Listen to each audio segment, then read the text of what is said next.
Olá a todos, sejam muito bem-vindos. Essa é uma série de 5 aulas, essa é a quarta de 5 aulas que estão sendo publicadas numa parceria do Governo do Estado de Mato Grosso, através do projeto Movimentar. Eu sou o Felipe Oliveira Bicudo, preparador físico do Melina Rugby, e hoje a gente vai tratar um pouquinho sobre o treinamento de velocidade e agilidade para o rugby. Então, os conteúdos que a gente vai abordar é a conceituação de velocidade dentro do rugby, né? O que se entende como velocidade no rugby, os componentes da velocidade e como trabalhar a velocidade. Então, os conceitos da velocidade são os seguintes. Velocidade é uma distância dividida por uma unidade de tempo, ou seja, todos os jogadores, independente da sua posição, devem estar preparados para cobrirem distâncias no menor tempo possível. E na corrida isso significa frequência do passo vezes o comprimento do passo, ou seja, se eu dou 3 passos por segundo de 1 metro, eu vou correr 3 metros por segundo. E assim a gente tem uma base da velocidade. No rugby, o que é a velocidade? Em uma partida, há muitas ocasiões diferentes em que os jogadores precisam de velocidade. Por exemplo, para perseguir uma bola ou um jogador, quebrar uma linha defensiva ou correr para marcar um try. Esse é o conceito da World Rugby. Então, os elementos que a gente tem que colocar dentro do nosso treinamento relacionados à velocidade são os seguintes. Os métodos de treinamento para melhorar a velocidade podem incluir: primeiro, o treinamento da técnica, a técnica de corrida, ou seja, os coordenativos, skipping, e outros exercícios visando a melhoria da técnica, o treinamento pliométrico, o treinamento de sprints com resistência, certo? Que seria com uma sobrecarga, treinamento de sprints com assistência, que hoje tem sido muito falado sobre o overspeed, né? E força e potência funcional, certo? Então, todos esses elementos eu vou precisar trabalhar para que eu tenha uma melhoria substancial na minha velocidade. Quando a gente fala de técnica, visando o trabalho de velocidade, o objetivo do treinamento técnico é a mecânica de movimento eficiente, é melhorar a mecânica de movimento do meu atleta para que eu gere um rápido deslocamento, principalmente no rugby, que a gente tem muitas acelerações, desacelerações e trocas de direção. E, uma vez que o jogador domina a mecânica dos movimentos, o treinamento pode se concentrar na otimização da técnica de corrida com força e velocidade. A má técnica reduz a eficiência e a economia de corrida. Ou seja, primariamente eu tenho que trabalhar essa técnica de corrida, senão eu não vou conseguir aplicar a minha força e a minha potência num tiro de velocidade, numa troca de direção, em um sidestep ou em qualquer atividade dessa natureza. Na prática, muitos jogadores perdem energia e velocidade aplicando indevidamente as forças no solo, e isso geralmente se deve a uma técnica inadequada. Uma boa técnica de corrida envolve uma ação cíclica e suave das pernas, um movimento oposto dos braços em relação às pernas para fornecer um contrapeso e um torso rígido para permitir a transferência de força pelo corpo todo, certo? Aqui são citações de autores que falam sobre as técnicas de corrida, principalmente aplicada a esportes. Então, o que é o ideal de eu buscar na técnica, certo? Postura, inclinação do corpo para frente para aceleração e uma posição do corpo mais ereta para a velocidade máxima de corrida, ou seja, nas saídas, nas largadas, eu tinha que estar com o tronco um pouco mais inclinado para frente, e já quando eu desenvolvi uma velocidade e estou próximo à minha velocidade máxima, eu deveria assumir uma postura mais ereta, certo? Nessa velocidade maior de trabalho. A ação das pernas tem que ser cíclica, certo? E ação de contato rápido com o solo, principalmente também. E ação dos braços em alternância com as pernas e redução do tempo de contato do pé com o solo. Isso que eu falei é o seguinte: geralmente, quando a gente pede para um atleta, num treinamento de velocidade, aplicar mais força no solo, ele aumenta o tempo de contato com o solo. E aí ele tem mais energia dissipada nesse movimento. Então, quando ele aplica mais força, mas não tem um tempo de contato reduzido, ele acaba não conseguindo correr mais rápido, não resulta em maior velocidade. Então, a gente tem que treinar para que ele consiga aplicar mais força com tempo de contato reduzido no solo.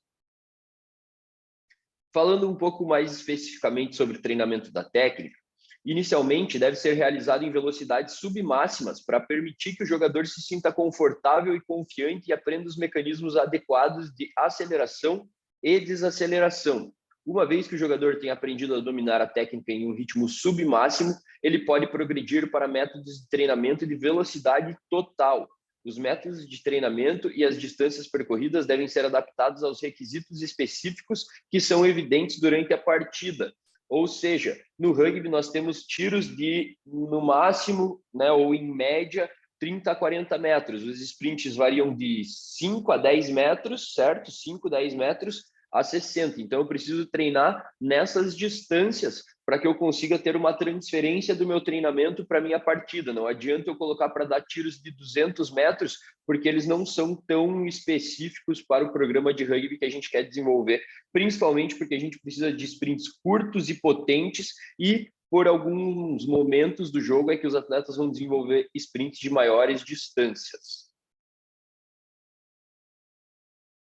Em relação à postura.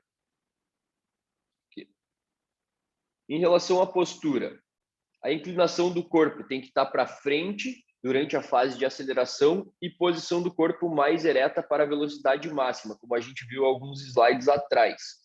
Em relação à ação das pernas, o pé deve tocar o solo diretamente abaixo ou à frente do centro de massa do jogador. Não muito à frente do centro de massa, porque senão eu não estou conseguindo aplicar e transferir essa força do solo para o meu centro de gravidade, porque o meu pé vai estar muito à frente do meu corpo. Então, eu não posso colocar essa passada muito larga quando eu estou querendo desenvolver a velocidade.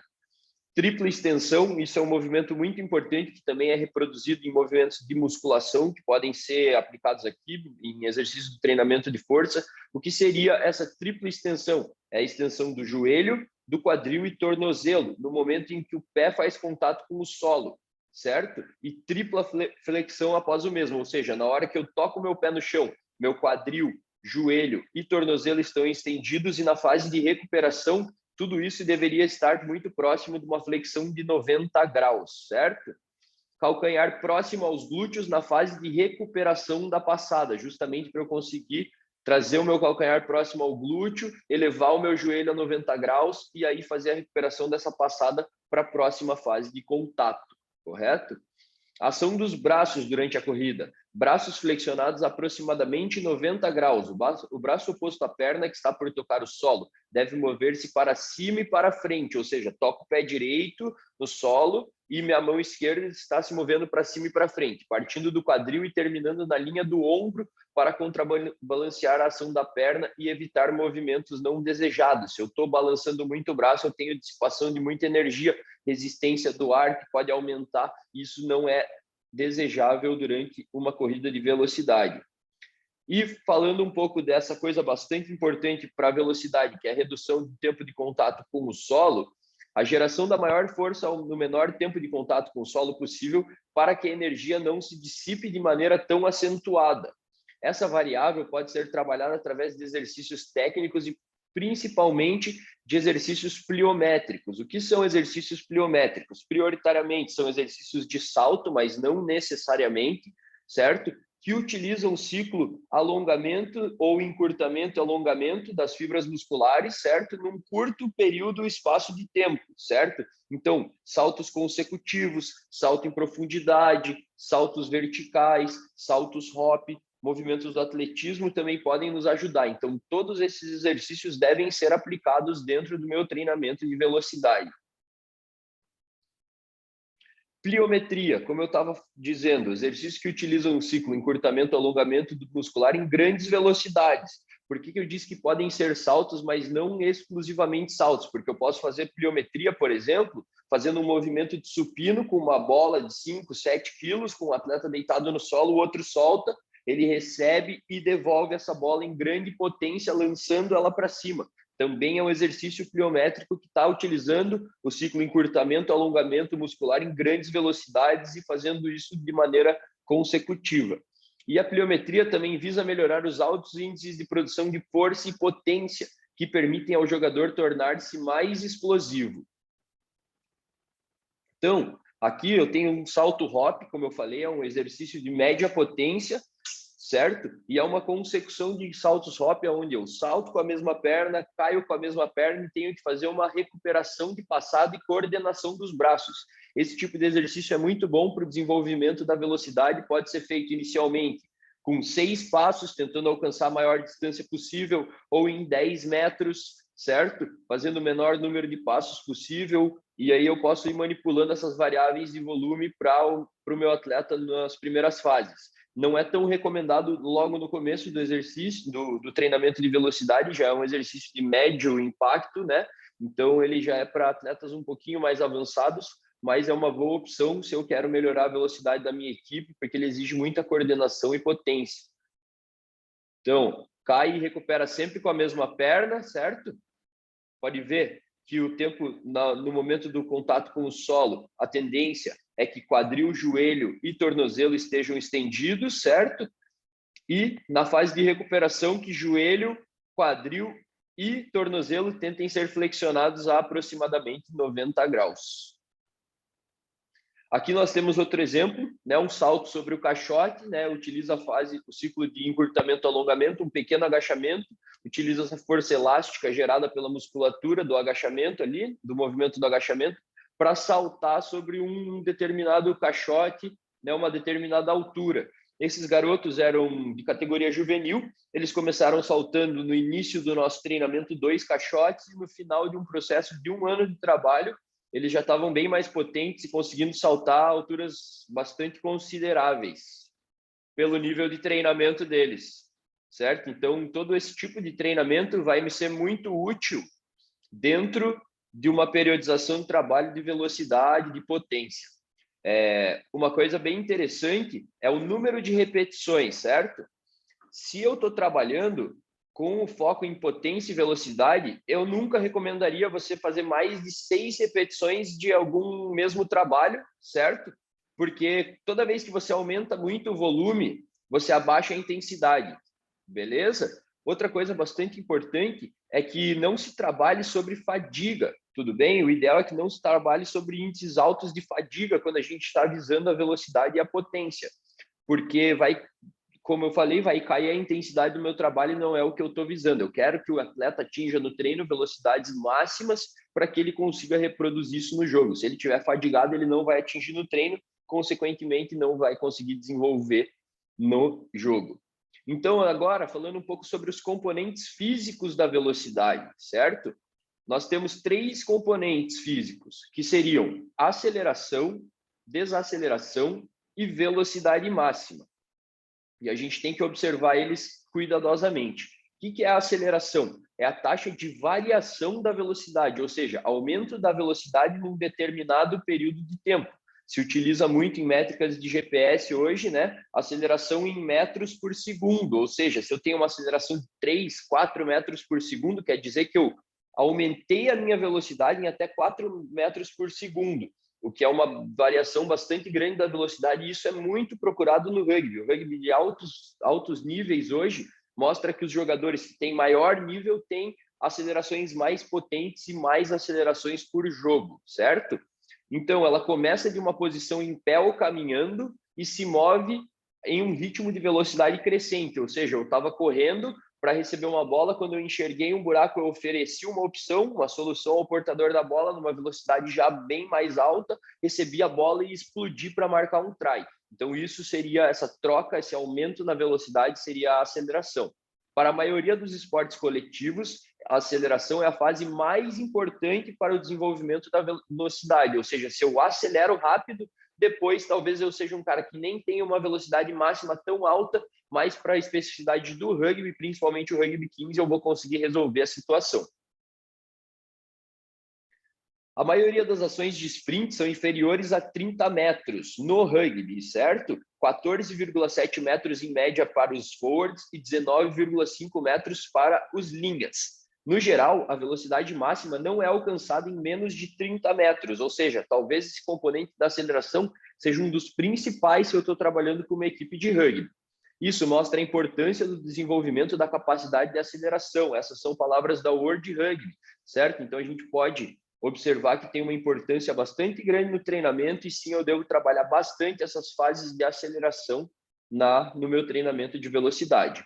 Alguns pontos-chave da aceleração é a inclinação do tronco para frente, fazer contato com o solo com os pés, que devem aplicar a força para baixo e para trás, seria como empurrar o solo para trás, tentar cavar o solo, e os braços devem estar flexionados aproximadamente 90 graus. O braço oposto à perna, que está por tocar o solo, deve se mover para cima e para frente, partindo do quadril e terminando na linha do ombro, certo? Então, não é tão diferente da velocidade máxima, mas a gente tem que trabalhar. O controle de braços é muito importante nas acelerações ou trocas de direções para que eu não dissipe energia desnecessariamente fazendo movimentos muito longos com o meu braço. Eu tenho os meus braços mais próximos ao meu core, eu consigo ter mais controle do centro de gravidade e isso pode me ajudar nas trocas de direção e nas acelerações. Agora, falando um pouco sobre a desaceleração, que também é bastante importante, certo?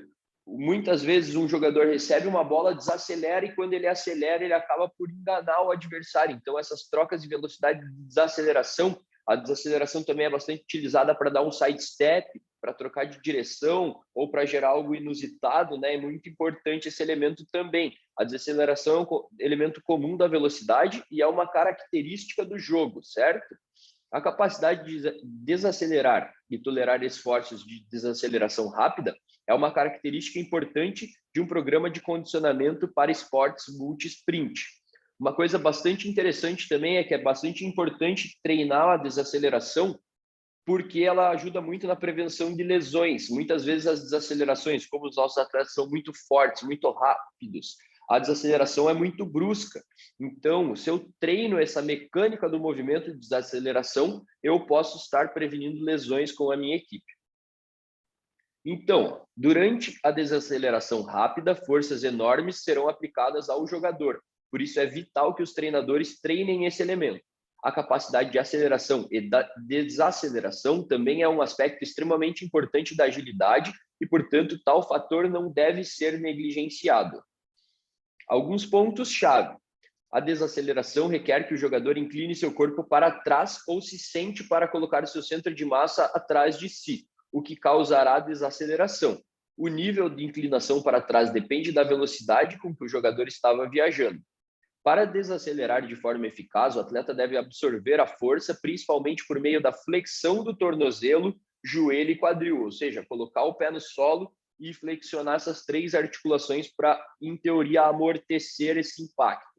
Os braços continuam a se opor ao movimento da parte inferior do corpo para controlar movimentos indesejados e manter o equilíbrio.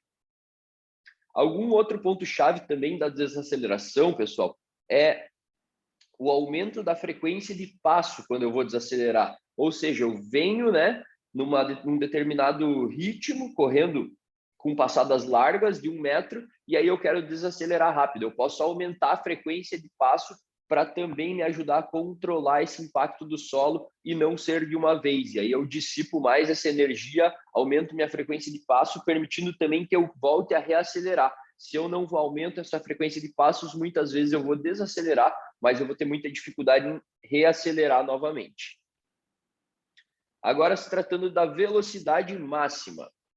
Embora a capacidade de aceleração seja provavelmente a fase mais importante da velocidade para se concentrar no rugby, há momentos durante o jogo que exigem a capacidade de atingir velocidade máxima, ou seja, essa furada do ponta, que vai marcar um try de 40 e 60 metros, essa furada de um fullback, ou o fullback vai buscar alguém que furou nas costas. Então, isso pode acontecer muitas vezes no jogo, principalmente quando a gente se trata de rugby sevens, aí assume importância fundamental. Alguns outros benefícios de se trabalhar a velocidade máxima. Por exemplo, o jogador A tem uma velocidade mais alta do que o jogador B, ou seja, o Carlin Isles é um pouco mais rápido que o Roscoe Speckman. Em velocidades de corrida submáximas, quando eles não estiverem correndo a 100%, o jogador B estará mais próximo de sua velocidade máxima. O Roscoe Speckman vai estar mais próximo da sua velocidade máxima que o jogador A. Isso significa que o jogador A usará menos esforço para essa corrida em intensidade submáxima, porque tem uma velocidade máxima mais alta e, portanto, é mais eficiente em velocidade submáxima, certo? Ou seja, ele vai ter mais facilidade para transitar nessa velocidade submáxima e ele vai ter um índice de fadiga menor, porque ele está mais longe da capacidade máxima dele. E a velocidade máxima também traz um benefício na prevenção de lesões. A maioria das lesões que ocorrem em esportes coletivos é pela contração rápida demais de fibras em tiros máximos de velocidade ou em trocas muito rápidas de direção e movimentos muito potentes. A velocidade de contração ela é muito mais propensa a lesões em velocidade de contração alta do que movimentos em velocidade de contração baixa, ou seja, um tiro de 60 metros, às vezes, pode ser considerado mais arriscado do que um agachamento máximo, justamente por essa velocidade de contração, certo? Então, quando eu trabalho em tiros máximos, em velocidades máximas no meu treinamento, eu vou estar adaptando a musculatura do meu atleta a esse esforço, certo? E ele vai estar menos propenso a lesões dessa natureza, o que no rugby também é fundamental. Haja visto o grande número de lesões musculoesqueléticas que a gente tem no nosso esporte pelo contato e pelo desenvolvimento de uma velocidade máxima muito alta. Então, aqui, ó, trabalhando tiros de velocidade, era um campo de 35 metros, mas eu já estava trabalhando velocidade, né, tiros de velocidade máxima, com uma turma juvenil num centro da Fazenda Rio Grande, que foi um centro que eu trabalhei junto ao Projeto VOR, era um projeto de educação de crianças e adolescentes no rugby, certo? E aqui, ó, são jovens do sub-16 já fazendo tiro de velocidade. Você vê que algumas têm dificuldade, mas outras já desenvolvem bem a velocidade, estão sendo oportunizadas a estar trabalhando em velocidades máximas. Agora, falando um pouco que a gente viu no começo, um dos métodos de treinamento de velocidade é o treinamento de sprints com resistência. O que seria isso? É adicionar uma sobrecarga para o atleta correr. Então, é um método avançado e o aumento da força é necessária para acelerar o corpo, resultando em melhorias na velocidade, potência e na aceleração. Sprints com resistência permitem que o atleta se sinta mais confortável na posição biomecânica correta para a aceleração, pois a resistência permite uma maior inclinação do corpo para frente, o que é ideal para a aceleração, se transferindo em uma melhoria na técnica quando a gente tira essa resistência. O aumento da força e potência deve ser transferido para um comprimento de passada maior e, consequentemente, em maior velocidade. O que seria isso? É eu trabalhar com a resistência da gravidade, em subidas ou em escadas, subindo escadarias, desde que os degraus não sejam muito largos, porque se eu alterar muito a mecânica de movimento da corrida, ela não vai se transferir tão diretamente.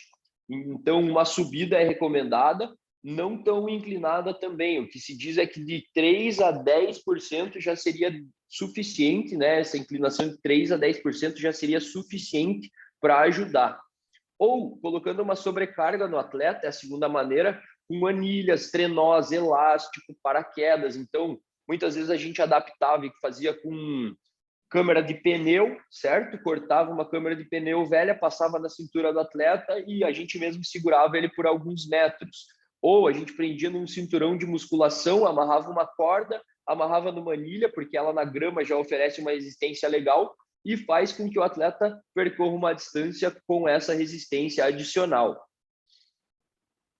Os princípios para o treinamento com resistência, certo? A técnica tem que ser sólida, ou seja, eu não posso alterar a mecânica da minha aceleração, ou seja, não posso mudar o movimento dos braços, não posso alterar o movimento de mecânica das pernas para que eu consiga depois transferir esse treinamento para uma velocidade mesmo.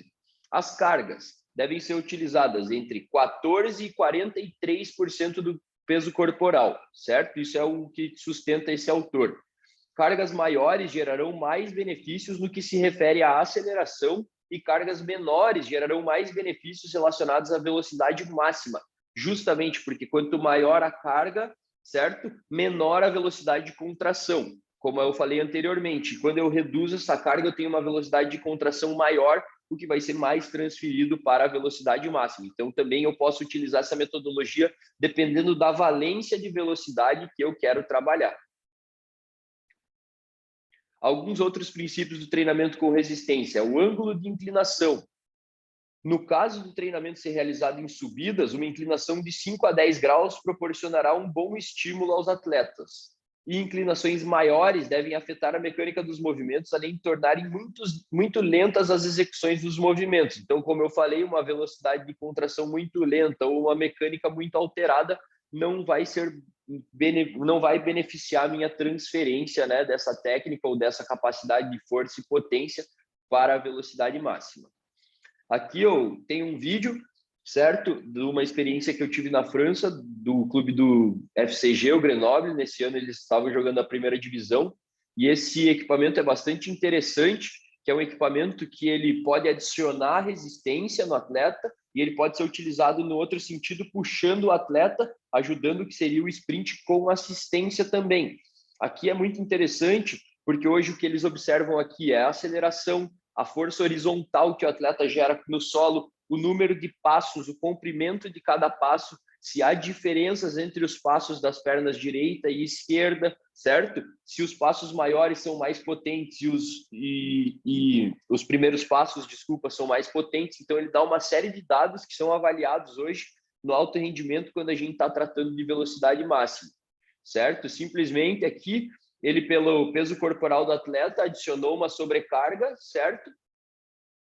E o atleta se desafia tentando percorrer uma distância no menor período de tempo ali, e ele vai ser avaliado por esta máquina. Então, basicamente, ele foi liberado e aquele único fiozinho que quase não dá para ver na cintura dele adicionou já a resistência, mas isso pode ser feito de outras maneiras no nosso clube, certo?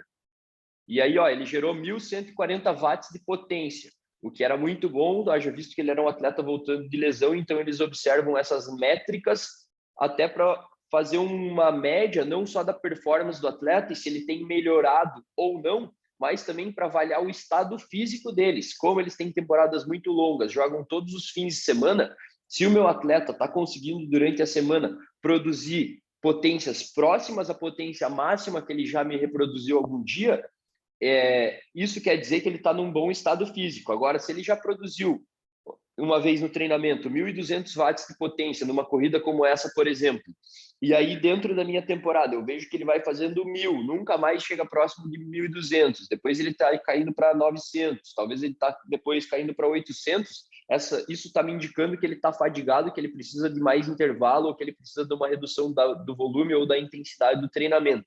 Então, são métricas importantes para o nosso controle diário, certo? Do estado físico dos atletas e do estímulo recuperação que a gente está oferecendo para eles. Aqui, ó, é uma reprodução, certo? Bem improvisada, com um pneu, e os garotos estão trabalhando a força lá para ser aplicado depois na velocidade, certo? Então, é uma maneira barata, prática, de eu reproduzir no meu clube o que os caras fazem nos grandes clubes hoje em dia. Claro que eu não vou ter dados tão precisos, eu não vou conseguir fazer esse monitoramento de volume e intensidade, mas eu vou estar desenvolvendo da mesma maneira, só que com um mecanismo muito mais simples e barato. A criatividade pode nos ajudar muito com isso. Agora, falando um pouco do treinamento de sprints com assistência, o que seria isso? É algo me ajudando para eu correr mais rápido, certo? Por que eles estão buscando esses treinamentos de sprints com assistência? Porque tem muitos relatos na literatura hoje que ele gera melhorias na velocidade máxima, certo? O que acontece quando eu trabalho numa velocidade maior que eu estou acostumado, certo? Com a assistência. Eu consigo atingir uma velocidade superior à minha habitual, e isso gera uma influência no sistema nervoso central, nesse negócio que a gente está falando da velocidade de contração.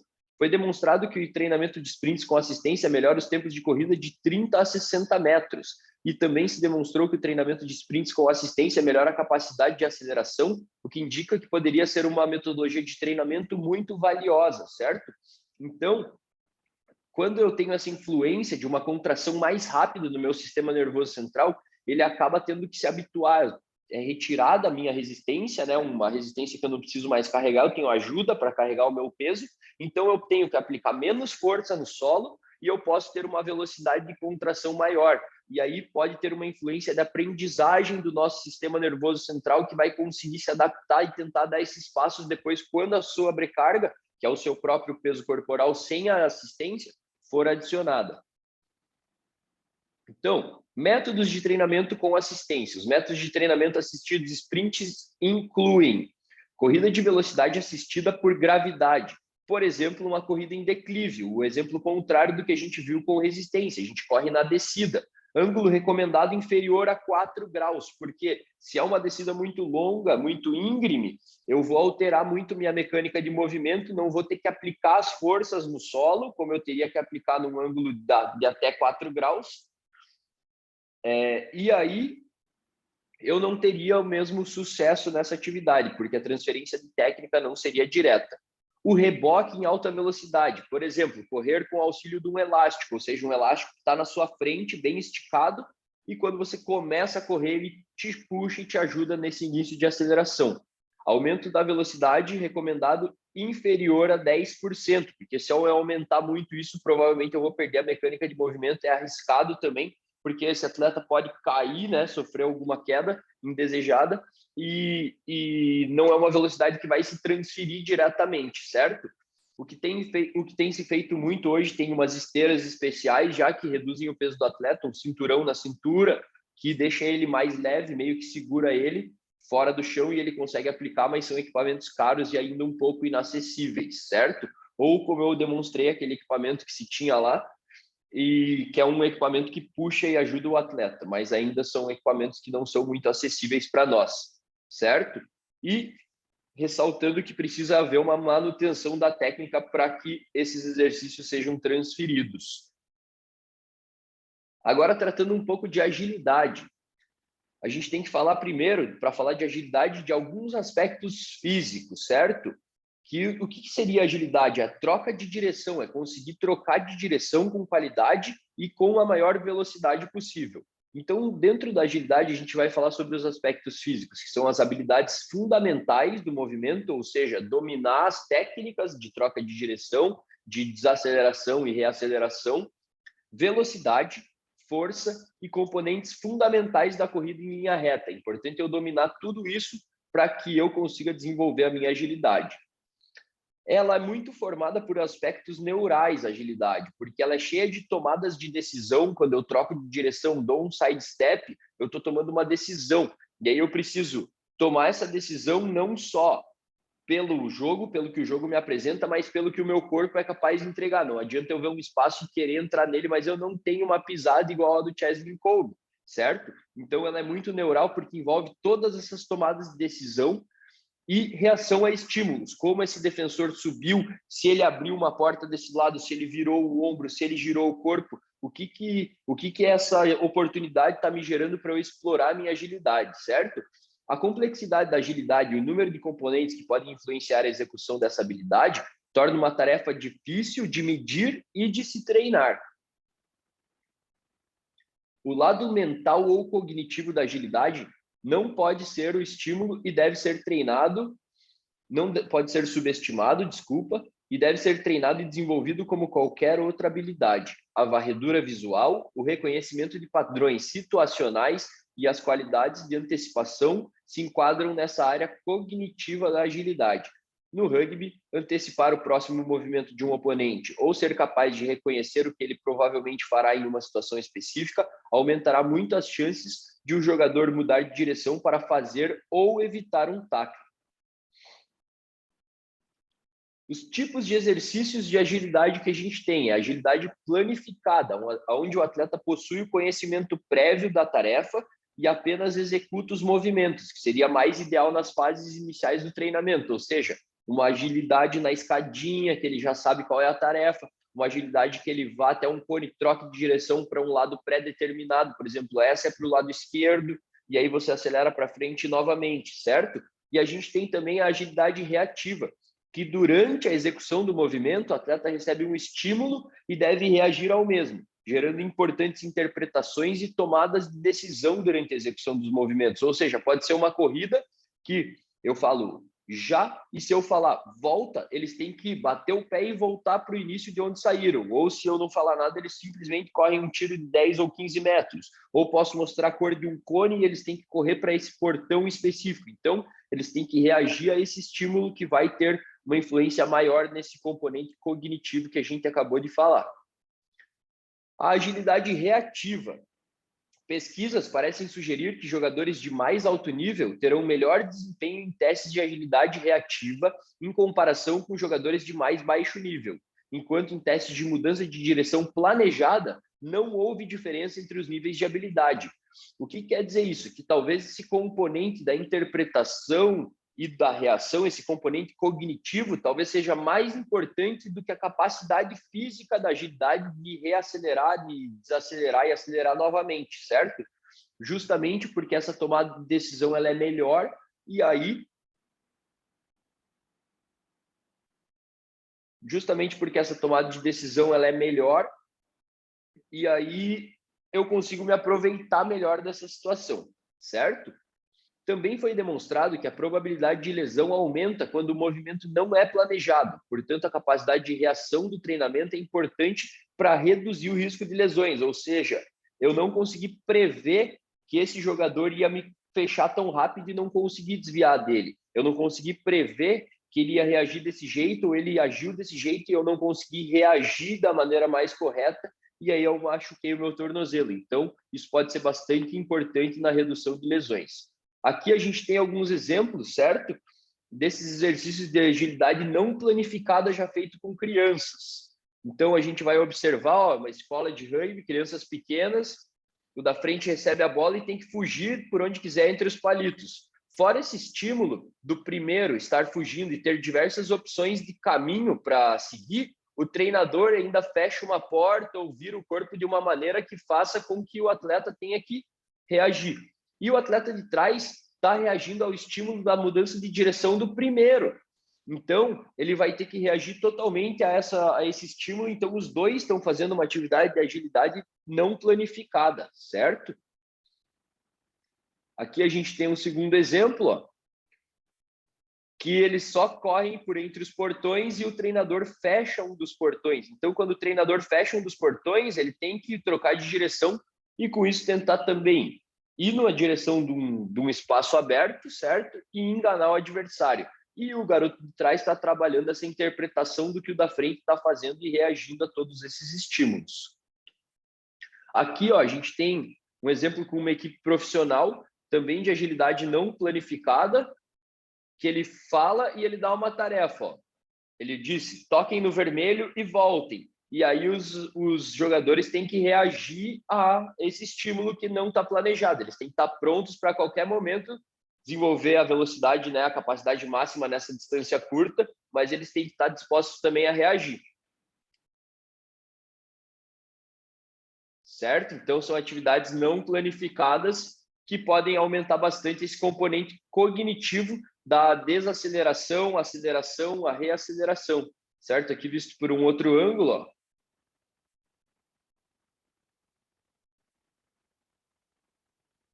Passando pelo portão da cor denominada, portão azul, e mudando de direção. Também é um exercício, um exemplo de agilidade não planificada. A divisão dos conteúdos de agilidade são as seguintes: a proposta para aplicação de treinos de agilidade para crianças e iniciantes, certo? 60%, habilidades fundamentais de movimento, ou seja, skipping, calcanhar no glúteo, deslocamento lateral, carioquinha, coisas desse tipo, saltos consecutivos, certo?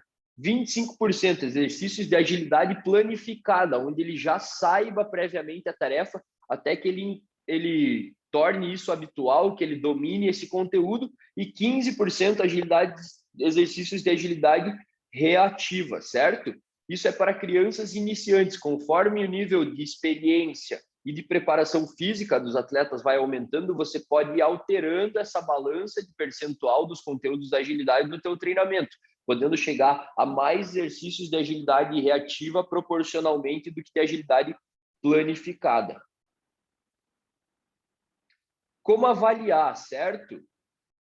Como avaliar a velocidade máxima e a força horizontal, que, como eu falei, é o componente de força que você aplica no solo para se deslocar para frente. São componentes muito importantes da velocidade. Como avaliar isso, certo?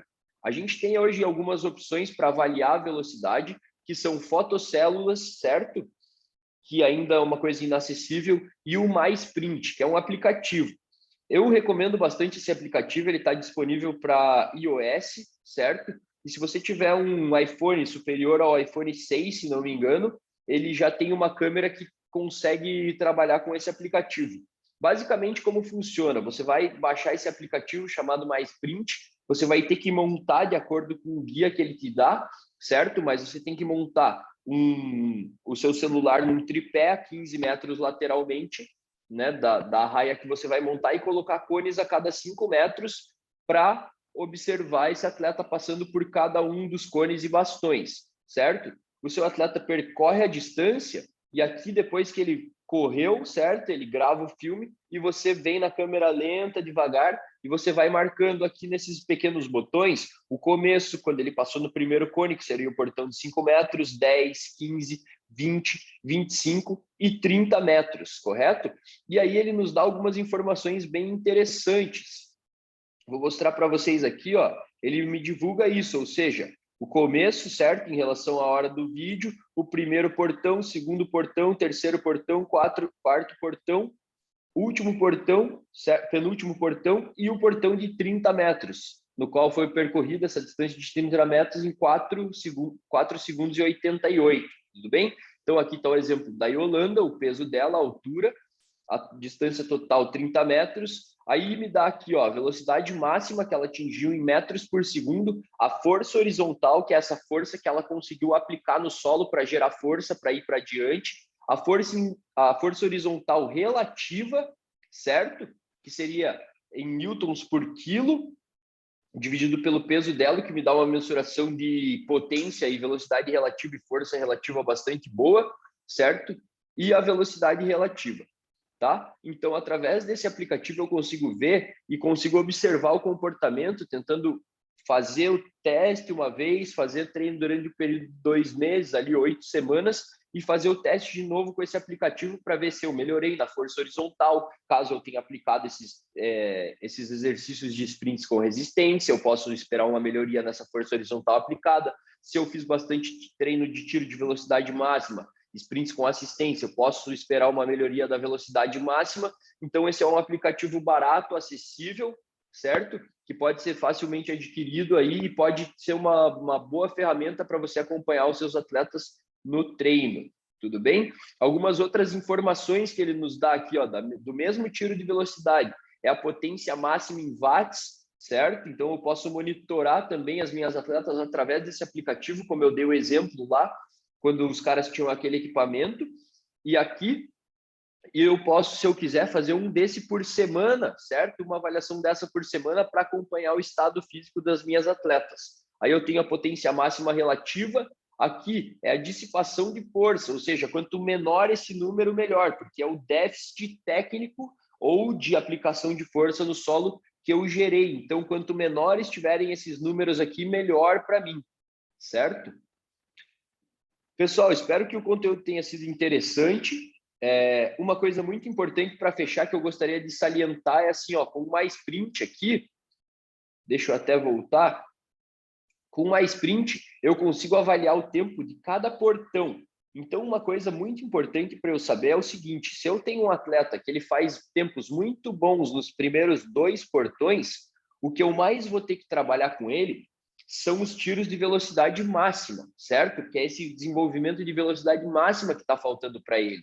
Agora, se eu tenho um atleta que tem o melhor tempo aqui, não quer dizer que ele seja o melhor nos primeiros 5 ou 10 metros. Eu preciso avaliar todas as fases da corrida para ver quais são as necessidades coletivas e individuais no treinamento de velocidade. Isso é muito importante, ainda mais quando a gente vai falando de altos níveis de treinamento, os detalhes começam a contar muito. Então, talvez para o meu atleta mais rápido, eu só fazer treinos de velocidade máxima, isso não vai ser suficiente, porque talvez ele tenha que melhorar a aceleração dele, talvez ele tenha que melhorar a desaceleração para conseguir ter agilidade. Então, eu posso começar a ver todos esses fatores e ver cada período, né, da velocidade dele, do tiro que ele me dá, e ver em que períodos ele desenvolve mais e, com isso, saber as necessidades de treinamento. Espero que o conteúdo tenha sido interessante. A gente ainda vai fazer mais uma aula em relação ao treino de força para o treinamento de rugby, certo? Lembrando que é uma parceria do projeto da Secretaria Estadual de Esporte, Lazer e Cultura aqui de Mato Grosso, a CECEL, através do projeto Movimentar, que está disponibilizando essas aulas de maneira 100% gratuita. Muito obrigado a todos e até breve.